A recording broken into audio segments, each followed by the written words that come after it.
ഇന്ന് വളരെ സന്തോഷത്തോടു കൂടിയാണ് ഈ ഓപ്പറേഷൻ തുഫാൻ ലഹരി വിരുദ്ധ ക്യാമ്പയിനിൽ നിങ്ങളോടൊപ്പം ഞാനും പങ്കെടുക്കുന്നത്. ഞാൻ ഈ പരിപാടി, കേരള ഗവൺമെന്റിന്റെ ഈ പരിപാടി ജൂൺ മാസം 2-ാം തീയതി കേരളത്തിന്റെ മുഖ്യമന്ത്രി Shri V D Satheesan Cotton Hill സ്കൂളിൽ ഉദ്ഘാടനം ചെയ്തതിന് ശേഷം തുഫാൻ വാരിയേഴ്സായി ആദ്യമായി ബാഡ്ജ് കൊടുത്ത് അംഗീകരിച്ചത് പ്രശസ്ത സിനിമാ താരം ശ്രീ മോഹൻലാലാണ്. അത് കഴിഞ്ഞ് അതിൻ്റെ പിറ്റേ ദിവസമാണ് ഞാൻ കോഴിക്കോട് എത്തുകയും ആരാധ്യനായ ജിഫ്രി മുത്തുക്കോയ തങ്ങളെ കണ്ട് അദ്ദേഹത്തെ ബാഡ്ജ് ധരിപ്പിച്ച് അദ്ദേഹത്തെ തുഫാൻ വാരിയറായി അന്ന് അവിടെ വെച്ച് പ്രഖ്യാപിക്കുകയും ചെയ്തത്. അതിനുശേഷം സമസ്തയുടെ നേതൃത്വത്തിൽ കേരളമൊട്ടാകെ ലഹരി വിരുദ്ധ ക്യാമ്പയിൻ ഇന്ന് നടന്നുകൊണ്ടിരിക്കുകയാണ്. ഞാൻ അദ്ദേഹത്തോട് ആവശ്യപ്പെട്ടത് നമ്മുടെ പള്ളികളിൽ വെള്ളിയാഴ്ച ദിവസം ഇതിനെപ്പറ്റിയുള്ള പ്രഭാഷണങ്ങൾ നടത്തി സഹായിക്കണമെന്ന് ആവശ്യപ്പെട്ടു. സമസ്തയുടെ നേതൃത്വത്തിലുള്ള എല്ലാ പള്ളികളിലും പൊതുസമ്മേളനങ്ങളിലും ഈ ലഹരി വിരുദ്ധ ക്യാമ്പയിൻ്റെ ആവശ്യകതയെപ്പറ്റി വളരെ ശക്തമായി ഉന്നയിക്കാനും പ്രഭാഷണങ്ങൾ നടത്താനുമുള്ള നിർദ്ദേശമാണ് ജിഫ്രി മുത്തുക്കോയ തങ്ങൾ അന്ന് നൽകിയത്. അതുപോലെ തന്നെ സമസ്തയുടെ നേതൃത്വത്തിൽ മുശവറ തന്നെ കൂടിക്കൊണ്ട് ഈ ലഹരി വിരുദ്ധ ക്യാമ്പയിൻ ശക്തിപ്പെടുത്താനുള്ള തീരുമാനമെടുക്കുകയുണ്ടായി. കേരള ഗവൺമെന്റിന് വേണ്ടി ഈ സമസ്തയ്ക്കും അതോടൊപ്പം തന്നെ സമസ്ത കേരള ഇസ്ലാം മത വിദ്യാഭ്യാസ ബോർഡിനും ഹാർദവമായ നന്ദി രേഖപ്പെടുത്താൻ ഈ അവസരം ഞാൻ വിനിയോഗിക്കുകയാണ്. ഇത് തന്നെ 2 ആഴ്ചക്കാലം നീണ്ടു നിൽക്കുന്ന, ഇന്ന് മുതൽ ഓഗസ്റ്റ് 20 വരെ, അല്ലേ, ഓഗസ്റ്റ് 5 വരെ നീണ്ടു നിൽക്കുന്ന ഓപ്പറേഷൻ തുഫാൻ ലഹരി വിരുദ്ധ ക്യാമ്പയിനാണ് സമസ്ത കേരള ഇസ്ലാം മത വിദ്യാഭ്യാസ ബോർഡിന്റെ നേതൃത്വത്തിൽ നടക്കാൻ പോകുന്നത്. വാസ്തവത്തിൽ ഇന്ന് കേരളത്തിലെ ജനങ്ങൾ ഈ പദ്ധതി ഏറ്റെടുത്ത് കഴിഞ്ഞിരിക്കുകയാണ്. ഓപ്പറേഷൻ തുഫാനുമായി ബന്ധപ്പെട്ട യോഗങ്ങളിൽ ഞാൻ പോകുമ്പോൾ ആയിരങ്ങളല്ല, 10,000-ങ്ങളല്ല, അതിൽ കൂടുതൽ ആളുകൾ ഓരോ സമ്മേളനത്തിലും പങ്കെടുക്കുക. കഴിഞ്ഞ ദിവസം ഞാൻ മഞ്ചേരിയിൽ 5000-ത്തിലധികം ആളുകൾ ഉണ്ടായിരുന്നു. പെരിന്തൽമണ്ണയിൽ ഏതാണ്ട് 10,000-കണക്കിന് അവിടുത്തെ MLA ശ്രീ കാന്തപുരത്തിന്റെ നേതൃത്വത്തിൽ കഴിഞ്ഞ 2 ആഴ്ചയായി ഈ പ്രവർത്തനങ്ങൾ, വിവിധ കലാപരിപാടികൾ, പ്രവർത്തനങ്ങളൊക്കെ നടന്നുകൊണ്ടിരിക്കും. ശ്രീകണ്ഠാപുരത്ത് ഇന്നലെ അതിവിപുലമായ, അതും 2 ആഴ്ചക്കാലം MLA എല്ലാ സ്കൂളുകളിലും ഈ പദ്ധതി നടപ്പാക്കി അതിന്റെ കൾമിനേഷൻ എന്ന നിലയിൽ 10,000-കണക്കിന് ആളുകൾ പങ്കെടുത്ത പരിപാടി. എല്ലാ സ്ഥലത്തും പോകാൻ സമയമില്ല എന്നേ ഉള്ളൂ. മറ്റെല്ലാ സ്ഥലങ്ങളിലും ഈ ഓപ്പറേഷൻ തുഫാന് വേണ്ടിയിട്ടുള്ള പ്രചരണ പരിപാടികൾ നടന്നുകൊണ്ടിരിക്കുകയാണ്. എല്ലാ പ്രദേശങ്ങളിലും ആളുകൾ സ്വയം മുന്നോട്ട് വരികയാണ്. പുതിയ നാടകങ്ങൾ, പുതിയ ഷോർട്ട് ഫിലിമുകൾ, വീഡിയോകൾ, അതോടൊപ്പം തന്നെ കഥകൾ, ഒത്തിരി കലാരൂപങ്ങൾ എല്ലാം ജനങ്ങൾ സ്വയം സൃഷ്ടിച്ചുകൊണ്ട് മുന്നോട്ട് വരുന്ന ആവേശകരമായ കാഴ്ചയാണ് ഓപ്പറേഷൻ തുഫാന് പിന്തുണ പ്രഖ്യാപിച്ചുകൊണ്ട് നടത്തുന്നത്. അപ്പോഴാണ് ഞാൻ ആലോചിച്ചത്, എന്താണ് ഇതിന് കാരണം? ആളുകൾ, കേരളത്തിലെ ജനങ്ങൾ കാത്തിരിക്കുകയായിരുന്നു ഇങ്ങനെ ഒരു പ്രസ്ഥാനം ഉണ്ടാകണമെന്ന്. തുഫാൻ എന്ന വാക്ക് ഏറ്റവും കൂടുതൽ ഉപയോഗിക്കുന്നത്, ഇതൊരു അറബി വാക്കാണ്, ഹിന്ദിയിൽ ഉപയോഗിക്കും. തുഫാൻ എന്ന് വെച്ചാൽ കൊടുങ്കാറ്റാണ്. ഒരു സംശയവുമില്ല, ഓപ്പറേഷൻ തുഫാൻ ജനങ്ങൾ ഒരു കൊടുങ്കാറ്റ് പോലെ അത് സ്വീകരിച്ച് ഇന്ന് മുന്നോട്ട് പോവുകയാണ്. നമ്മുടെ ജനങ്ങൾ ആഗ്രഹിക്കുന്നു പുതിയ തലമുറയെ ലഹരിയിൽ നിന്ന് മോചിപ്പിക്കണമെന്ന്. മയക്കുമരുന്നിന്റെ സ്വാധീനം കേരളത്തെ ഇന്ന് തകർച്ചയിലേക്ക് എത്തിച്ചുകൊണ്ടിരിക്കുന്നു. എവിടെ ചെന്നാലും ലഹരിയാണ്, എവിടെ ചെന്നാലും മയക്കുമരുന്നാണ്, രാസലഹരിയാണ് കാണാൻ കഴിയുന്നത്. ഇത് അവസാനിപ്പിച്ചേ മതിയാകൂ. രാസലഹരി തലമുറകളെ നശിപ്പിക്കുകയാണ്. ഇത് ആകാശത്തൂടെ വരും, കടലിലൂടെ വരും, കരയിലൂടെ വരും, ട്രെയിനിലൂടെ വരും. കേരള പോലീസ് ഇത് വരുന്ന വഴികൾ മുഴുവൻ കണ്ടെത്തിയിട്ടുണ്ട്. അതിൻ്റെ അടിസ്ഥാനത്തിൽ ഏതാണ്ട് 7,000 വരെ, ഞാൻ ഈ സംസാരിക്കുന്നവരെ 7,600 പേരെ കേരള പോലീസ് അറസ്റ്റ് ചെയ്തു. 6,500 കേസുകൾ രജിസ്റ്റർ ചെയ്തു. 70 കോടി രൂപ വിലപിടിപ്പുള്ള ലഹരി പദാർത്ഥങ്ങൾ പോലീസ് പിടിച്ചെടുത്തു. ഇനി എറണാകുളത്ത് വെച്ച് ഇതെല്ലാം കൂടെ അവിടുത്തെ MLA-യും MP-യും മേയറും ഒക്കെ ചേർന്ന് കത്തിക്കാൻ തീരുമാനിച്ചിട്ടുണ്ട്. എല്ലായിടത്തും ലഹരി വ്യാപനം നിയന്ത്രിക്കാനാവാത്ത നിലയിലേക്ക് പോയി, കൈവിട്ടുപോയി. ഇത് കുഞ്ഞുങ്ങളാണ് അവരുടെ ആദ്യത്തെ ഇര. അന്തർദേശീയ മയക്കുമരുന്ന് ലോബി കേരളത്തെ പിടിമുറുക്കി. നമ്മുടെ പെൺകുട്ടികൾ, കോളേജിലും സ്കൂളിലും പഠിക്കുന്ന കുഞ്ഞുങ്ങൾ, കൊച്ചുകുട്ടികൾക്ക് വരെ ഈ ലഹരി പദാർത്ഥങ്ങൾ കൊടുത്തുകൊണ്ടിരിക്കുകയായിരുന്നു. കാസർഗോഡ് പോലീസ് ഒരു കമ്പനി റെയ്ഡ് ചെയ്തു. അത് ഇന്റലിജൻസിന്റെ റിപ്പോർട്ട് പ്രകാരമാണ്. ആ കമ്പനിയുടെ ബോർഡ് കേരള ക്ലീൻ കമ്പനി എന്നാണ്. പോലീസ് അകത്ത് തന്നെ പരിശോധിച്ചപ്പോഴാണ് മനസ്സിലായത് ലക്ഷക്കണക്കിന് മിഠായികൾ നിർമ്മിച്ച് ചാക്കിൽ അടുക്കി വെച്ചിരിക്കുകയാണ്. അതിന്റെ പേരാണ് സ്വീറ്റ് ലിപ്സ്. കുട്ടികൾക്ക് കൊടുത്താൽ അവരുടെ ചുണ്ടിൽ നല്ല തണുപ്പ് കിട്ടും. കൂൾ ലിപ്സ് എന്നാണ് അതിന്റെ പേര്. അത് കൊടുക്കാതെ അതിനകത്ത് മയക്കുമരുന്നാണ്. ഈ കുട്ടികൾ ഇത് കഴിച്ചിട്ട് ഇങ്ങനെ മരവിച്ചിരിക്കുകയാണ് പല സ്കൂളിലും. കുറെ കൂടി കഴിയുമ്പോൾ ഇവർ ഈ മുട്ടായിക്കകത്ത് വീണ്ടും മയക്കുമരുന്നിന്റെ അതിന്റെ അളവ് വർദ്ധിപ്പിക്കും. പിന്നെ കുട്ടികൾക്ക് ഇതില്ലാതെ ജീവിക്കാൻ കഴിയാത്ത അവസ്ഥ ഉണ്ടാകും. പോലീസ് പിടിച്ചു. 65 ലക്ഷം രൂപയുള്ള ഒരു മെഷീനാണ് ഈ കൂൾ ലിപ്സ് ഉണ്ടാക്കുന്നത്. 15ഓളം പേരെ അറസ്റ്റ് ചെയ്തു, ജയിലിലടച്ചു.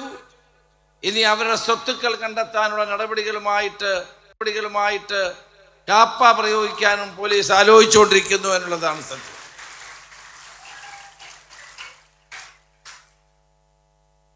കഴിഞ്ഞ ദിവസമാണ് കോഴിക്കോട് വെച്ച് ബീഹാർ സ്വദേശിയായ ഒരാള് വർണ്ണക്കടലാസിൽ പൊഴിഞ്ഞ മിഠായി കൊണ്ടുവന്ന് പോലീസ് പിടിച്ചു. അതിനകത്ത് ലഹരിയാണ്. ഹൈബ്രിഡ് കഞ്ചാവ് തായ്ലൻഡിൽ ഒരു ഡ്യൂട്ടി പോലും ഇല്ല, ഫ്രീ ആണ്. തായ്ലൻഡിൽ നിന്ന് ഇറക്കുമതി, തായ്ലൻഡിൽ നിന്ന് കൊണ്ടുവന്ന് അത് ദുബായിലും ഒമാനും വഴി കേരളത്തിലേക്ക് എത്തിക്കുന്ന സംഘടനകളുണ്ട്. അവരെ മുഴുവൻ കേരള പോലീസ് അറസ്റ്റ് ചെയ്ത് ജയിലിൽ അടച്ചിരിക്കുകയാണ്. ആഫ്രിക്കയിൽ നിന്ന് വന്ന 2 പേരെ ഡൽഹിയിൽ വെച്ചും ബാംഗ്ലൂരിൽ വെച്ചും അറസ്റ്റ് ചെയ്യുന്നു. അങ്ങനെ ഈ MDMA ഒരു ഗ്രാമിന് 5000 രൂപയാണ്. ഒരു ഗ്രാമിന് 5000 രൂപ കൂടുതലുണ്ട്. ഇതെല്ലാം കേരളത്തിൽ നിന്ന് സുലഭമായി കിട്ടുന്ന ഒരവസ്ഥയുണ്ടായിരുന്നു. ഇതൊരിക്കൽ വാങ്ങി കഴിക്കുന്നവന് പിന്നെ ജീവിതത്തിൽ ഇതില്ലാതെ മുന്നോട്ട് പോകാൻ കഴിയില്ല. കൊച്ചുകുട്ടികൾ ഇതൊന്നും അറിയാതെ ഈ മിഠായിയുടെ പേരിൽ, അതുകൊണ്ട് ആരും മിഠായി വാങ്ങിച്ച് കഴിക്കരുത്. ഈ മിഠായി ആണോ എന്ന് പരിശോധിക്കാതെ കഴിക്കരുത്. മുട്ടായി കഴിക്കരുതെന്നല്ല ഞാൻ പറയുന്നത്. ഈ മുട്ടായിയുടെ പിന്നിലകത്ത് വിഷമുണ്ടോ എന്ന് പരിശോധിക്കണം. കുഞ്ഞുങ്ങൾക്ക് ഇത് കൊടുത്താൽ അവർക്കറിയില്ലല്ലോ. ഇങ്ങനെ നിരന്തരമായി കുട്ടികൾക്ക് ഈ മയക്കുമരുന്ന് കൊടുത്ത് അവരെ വഴിതെറ്റിക്കുന്ന സംഘങ്ങൾ കേരളത്തിൽ പ്രവർത്തിക്കുകയാണ്. അവരെ നേരിടാനാണ് നമ്മുടെ തീരുമാനം. ഇതൊരു യുദ്ധമാണ്. ഈ യുദ്ധത്തിൽ നമുക്ക് ജയിച്ചേ മതിയാകൂ. നമുക്ക് പരാജയപ്പെടാൻ കഴിയില്ല. ഇപ്പൊ അന്തർദേശീയ മയക്കുമരുന്ന് ലോബി കേരളത്തിൽ ഈ പ്രവർത്തനം ഇപ്പൊ നടത്തുന്നില്ല. അവരുടെ ഫോൺ ഞങ്ങൾ ഇന്റർസെപ്റ്റ് ചെയ്യുന്നുണ്ട്. ഫോൺ ഇങ്ങനെയുള്ള ആളുകൾ ആരാണെന്ന് കണ്ടെത്തി കേരള പോലീസ് അവരുടെ ഫോൺ പരിശോധിക്കുന്നുണ്ട്. അവർ പറയുന്നത് എന്താണെന്നറിയാമോ? പുതിയൊരു ഗവൺമെന്റ് വന്നതല്ലേ, ആരംഭത്തിൽ ഇങ്ങനെയുള്ള ആരംഭശൂരത്വമൊക്കെ കാണിക്കും, പിന്നെ അവര് നിർത്തിക്കഴിയുമ്പോൾ നമുക്ക് വീണ്ടും തുടങ്ങാമെന്നാണ്. ഞാൻ സമസ്ത കേരള ഇസ്ലാം മത വിദ്യാഭ്യാസ ബോർഡിന്റെ ഓപ്പറേഷൻ തുഫാൻ ലഹരി വിരുദ്ധ ക്യാമ്പയിൻ വെച്ച് ഒരു കാര്യം ഞാനിവിടെ പ്രഖ്യാപിക്കുന്നു. കേരളത്തിന്റെ മണ്ണിൽ നിന്ന് ലഹരി മാഫിയയെ ആട്ടിപ്പായിക്കുന്നത് വരെ നമ്മൾ ഇത് തുടരും. ഇവരുടെ വേരറക്കുന്നത് വരെ ഓപ്പറേഷൻ തുഫാൻ ജനങ്ങളുടെ മുൻനിർത്തിക്കൊണ്ട് നമ്മൾ തുടരുമെന്ന് പറയാൻ ഞാൻ ആഗ്രഹിക്കുകയാണ്. നമ്മുടെ കുഞ്ഞുങ്ങളെ, നമ്മുടെ മക്കളെ, നമ്മുടെ കൊച്ചുമക്കളെ ലഹരിക്ക് അടിമകളാക്കി മാറ്റുന്ന, അവരുടെ ജീവിതം നശിപ്പിക്കുന്ന ലഹരി മാഫിയയുടെ കേരളത്തിൽ അന്ത്യം കുറിച്ചിട്ട് ഓപ്പറേഷൻ തുഫാൻ ഈ ഗവൺമെന്റ് അവസാനിപ്പിക്കുകയുള്ളൂ എന്ന് പറയാൻ ഞാൻ ആഗ്രഹിക്കുകയാണ്. ഇതിന് ജനങ്ങളുടെ പിന്തുണയുണ്ട്. കഴിഞ്ഞ ദിവസം ഞാൻ തമിഴ്നാട് മുഖ്യമന്ത്രി ജോസഫ് വിജയെ കാണാൻ പോയി. അദ്ദേഹം എന്നോട് പറഞ്ഞു, ഓപ്പറേഷൻ തുഫാന്റെ അലയടികൾ തമിഴ്നാട്ടിലും വലിയ തോതിലുണ്ട്. അദ്ദേഹം നിങ്ങൾക്കറിയാം നല്ല സിനിമാ നടനാണ്. ഞാൻ അദ്ദേഹത്തോട് പറഞ്ഞു, അങ്ങേ ചെറുപ്പക്കാർക്ക് വളരെ ഇഷ്ടമാണ്, അങ്ങ് അവരോട് ചെറുപ്പക്കാരോട് പറയണം ഈ ലഹരി ഉപയോഗിക്കരുത്, ഈ ലഹരി ഉപയോഗത്തിന് പിന്മാറണം. അദ്ദേഹം പറഞ്ഞു, ഞാൻ ഇപ്പോൾ തന്നെ ആ പരിപാടികൾ ആരംഭിച്ചു കഴിഞ്ഞു, ഞാനത് പറയുമെന്ന് പറഞ്ഞു. ഞാൻ അദ്ദേഹത്തോട് പറഞ്ഞു, കേരളത്തിന്റെ ബ്രാൻഡ് അംബാസിഡർ മോഹൻലാലാണ്. അപ്പൊ അദ്ദേഹം എന്നോട് പറഞ്ഞു, ഞാനും മോഹൻലാലും ജില്ല എന്ന് പറയുന്ന സിനിമയിൽ ഒരുമിച്ച് അഭിനയിച്ചിട്ടുണ്ട്. ഞാൻ അദ്ദേഹത്തോട് പറഞ്ഞു, അങ്ങ് കേരളത്തിൽ വരണം, ഞങ്ങളെ ഇൻവിറ്റേഷൻ സ്വീകരിക്കണം. അദ്ദേഹം അത് സമ്മതിച്ചിട്ടുണ്ട്. മോഹൻലാൽ 23-ാം തീയതി അമേരിക്കയിൽ നിന്ന് വന്നു കഴിഞ്ഞാൽ രണ്ടുപേരുടെയും കൂടി ഡേറ്റ് എടുത്ത് നമ്മളൊരു വൻ പരിപാടി എറണാകുളത്ത് വെച്ച് നടത്താൻ തീരുമാനിച്ചിട്ടുണ്ട്. അദ്ദേഹം എന്നോട് പറഞ്ഞു, അത് പ്രത്യുപകാരമായി എന്ന് പറഞ്ഞു, മോഹൻലാലിനെ അവിടെ കൂടെ കൊടുക്കണോ. ഞാൻ കർണാടകത്തിലെ മുഖ്യമന്ത്രി DK ശിവകുമാറിനെ കണ്ടു. അദ്ദേഹം നിർദ്ദേശം കൊടുത്തു, കേരളത്തിന്റെ അതിർത്തികൾ മുഴുവൻ പോലീസ്, കർണാടക പോലീസ് ഉണ്ടാകും കേരള പോലീസിനോടൊപ്പം. ഇന്റലിജൻസ് ഷെയറിംഗ്, വിവരങ്ങൾ കൈമാറൽ, ഈ മയക്കുമരുന്ന് മാഫിയയുടെ പരിപൂർണമായി ചെറുക്കാനുള്ള നടപടി അവരും തയ്യാറാണ്. മറ്റ് ദക്ഷിണേന്ത്യൻ മുഖ്യമന്ത്രിമാരെ വരും ദിവസങ്ങളിൽ കാണും. നമ്മൾ എല്ലാ DGPമാരുടെ യോഗം വിളിച്ചു, എല്ലാവരും വന്നു. 5 തെലങ്കാന, ആന്ധ്ര, തമിഴ്നാട്, കേരളം, കർണാടകം, ഈ 5 DGPമാരും കൂടി ഒരുമിച്ചൊരു തീരുമാനമെടുത്തു. പരസ്പരം നമ്മൾ ഇൻഫർമേഷൻസ് കൈമാറിക്കൊണ്ട് ഇത്തരം പ്രവർത്തനം നടത്തുന്ന ആളുകളെ നിയന്ത്രിക്കുമെന്ന്. അതിനുവേണ്ടി ഓരോ നോഡൽ ഓഫീസർമാരെ, ഒരു IG ലെവലിലുള്ള ഓരോ നോഡൽ ഓഫീസർമാരെ അവര് നിയോഗിച്ചിട്ടുണ്ട്. മാത്രമല്ല customs, intelligence, CRPF, navy, air force, CRPF തുടങ്ങിയിട്ടുള്ള എല്ലാ കേന്ദ്ര ഏജൻസികളെയും മീറ്റിംഗ് നമ്മൾ വിളിച്ചു. അവരുടെ എല്ലാ സഹായം ഇപ്പോൾ നമുക്ക് ലഭിക്കുന്നുണ്ട്. കേരളത്തിന്റെ മണ്ണിൽ നമ്മുടെ കുരുന്ന് തലമുറയെ തകർക്കുന്ന ഇവർക്കെതിരായിട്ടുള്ള നമ്മുടെ പോരാട്ടം തുടരുകയാണ്. ഇപ്പൊ എന്താണ് പലയിടത്തും കേരളത്തിൽ 7 ആംബുലൻസ് ഞങ്ങൾ പിടിച്ചു പോലീസ്. രോഗിയില്ല, ഡോക്ടറുമില്ല, നഴ്സുമില്ല, പക്ഷേ ലൈറ്റും ഒക്കെ ഇട്ട് ബ്യൂഗിളും മുഴക്കി പോവാണ്. കേരള പോലീസ് അത് പിടിച്ചപ്പോൾ അതിനകത്ത് എന്താണ്? ലഹരിയാണ്. രോഗിയില്ലാതെ ആംബുലൻസിലൂടെ ലഹരി കൊണ്ട് നമ്മൾ ഈ ആംബുലൻസ് വന്നാൽ മാറിക്കൊടുക്കുമല്ലോ. ഞാൻ കേരള പോലീസ് നിർബന്ധപൂർവ്വം പറഞ്ഞു, ഇനി ഒരു ആംബുലൻസിൽ ലഹരി കടത്താൻ ഞങ്ങൾ സമ്മതിക്കില്ല. നമ്മൾ ഫോണിലൂടെ ഭക്ഷണം ആവശ്യപ്പെടും. ഓൺലൈൻ ഫുഡ് ചെയിനുണ്ട്, അവര് മോട്ടോർ സൈക്കിളിൽ കൊണ്ട് ഫുഡ് തരും, അതിനോടൊപ്പം ഒരു പാക്കറ്റിലൂടെ തരും. ഇപ്പോഴാ പരിപാടി കേരളത്തിൽ നടക്കില്ല. സ്വിഗ്ഗി, സൊനാറ്റ തുടങ്ങിയിട്ടുള്ള സ്ഥാപനങ്ങളെ നമ്മൾ കർശനമായി നിയന്ത്രിച്ചിട്ടുണ്ട്. അവർക്ക് ഇത് കൊണ്ടുപോകാൻ കഴിയില്ല. അതുപോലെയാണ് ചെറിയ കടകൾ. ചുമ്മാ കടയിലൊന്നുമില്ല, 2 ഭരണി എടുത്ത് വെച്ചേക്കും, ഒന്നും കച്ചവടമില്ല, പക്ഷെ അവിടെ ലക്ഷങ്ങളുടെ കച്ചവടമാണ്, മയക്കുമരുന്നാണ്. അങ്ങനെയുള്ള കടകളൊക്കെ പരിശോധിച്ച് പോലീസ് ആളുകളെ അറസ്റ്റ് ചെയ്തുകൊണ്ടിരിക്കുകയാണ്. ഇപ്പോഴാണ് മറ്റൊരു വലിയ സംഭവം. ഈ മയക്കുമരുന്ന് കിട്ടാതെ വരുമ്പോൾ നമ്മുടെ മെഡിക്കൽ സ്റ്റോറുകളിൽ ക്യാൻസർ ഉൾപ്പെടെയുള്ള വലിയ തോതിലുള്ള അസുഖത്തിനുള്ള മരുന്ന് ആളുകൾ വാങ്ങുക. മെഡിക്കൽ സ്റ്റോറുകളിൽ ഞങ്ങൾ പറഞ്ഞു, നിങ്ങൾ ഡോക്ടർമാരുടെ കുറിപ്പടിയില്ലാതെ ഇനി മരുന്ന് കൊടുത്താൽ നിങ്ങളുടെ ലൈസൻസ് റദ്ദാക്കും, ഈ മെഡിക്കൽ സ്റ്റോറുകൾ പൂട്ടേണ്ടി വരുമെന്ന മുന്നറിയിപ്പ് ഞാൻ ഇവിടെ വെച്ച് നൽകാൻ ആഗ്രഹിക്കുകയാണ്. ഡോക്ടറുടെ കുറിപ്പടിയില്ലാതെ എങ്ങനെയാണ് മരുന്ന് കൊടുക്കുന്നത്? ഡോക്ടർ എഴുതി കൊടുക്കാതെ എന്തിനാണ് മരുന്ന് കൊടുക്കുന്നത്?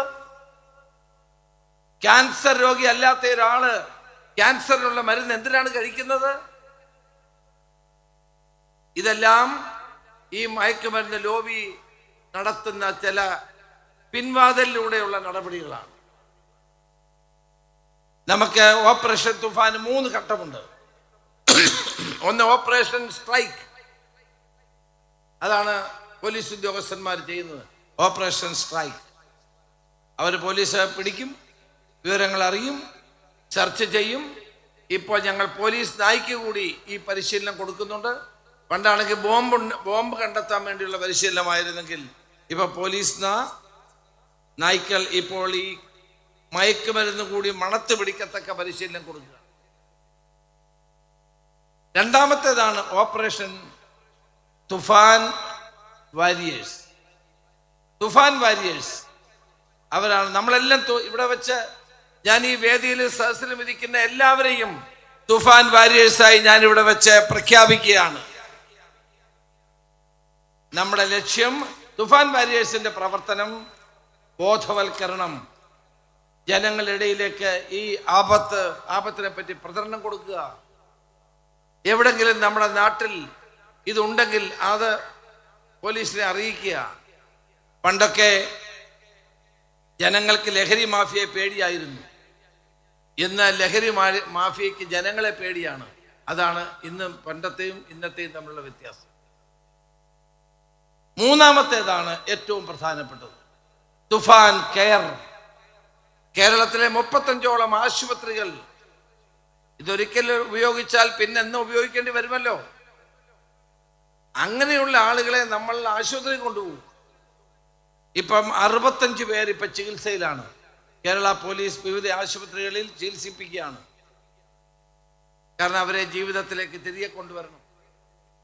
തെറ്റ് ചെയ്തു പോയി, പക്ഷെ എന്നാലും അവർക്ക് നമ്മൾ മാപ്പ് കൊടുത്ത് തിരികെ വീണ്ടും ജീവിതത്തിലേക്ക് തിരികെ കൊണ്ടിരുന്ന പ്രവർത്തനത്തിനാണ് തുഫാൻ കെയർ. എല്ലാ ആശുപത്രികളും ഇന്ന് ഇന്ത്യൻ മെഡിക്കൽ കൗൺസിലിന്റെ പ്രതിനിധികൾ എന്നെ വന്ന് കണ്ടു. മറ്റന്നാൾ അവരുമായി ചർച്ചയുണ്ട്. ബാക്കിയുള്ള ആശുപത്രി, കാരണം ഇതിന്റെ ചികിത്സ വളരെ പണച്ചെലവുള്ളതാണ്, സാധാരണക്കാർക്ക് പറ്റില്ല, വലിയ പണച്ചെലവുണ്ടാകും.